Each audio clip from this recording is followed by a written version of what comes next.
saboda wanda yake kwance a wannan gurin zan bada wannan sirrin, saboda wanda raudarsa take bayana zan bada wannan sirrin.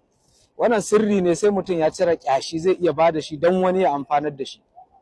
Idan kana kasuwa kake so Allah ya haɓaka ka, ko kake so Allah ya baka jari, ko kana da jari jarin ya ƙi zama, in takaice ma ko kana cikin waɗanda duk yadda kai kasuwa kana zuwa ka irga babu riba, ko kuma ribar kanta kake so, ko kuma jarin kake so Allah baka, duka wannan zai ɗauka. Shi ma sirrin suratul waqi'a ne, sirrin izawaka.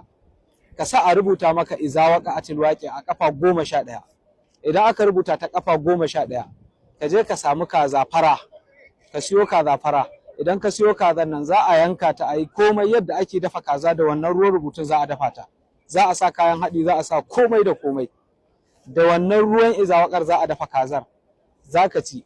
Amma duk lokacin da za ka ci, za ka tofa izawaka kafa ɗaya a ruwan da za ka sha bayan ka ci.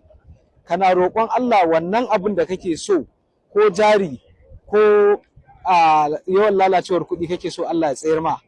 Billahil azimu, alfarmar annabi ko bayan ba raina za ka ma addu'a. Na ba ku wannan sirrin saboda Rasulullahi.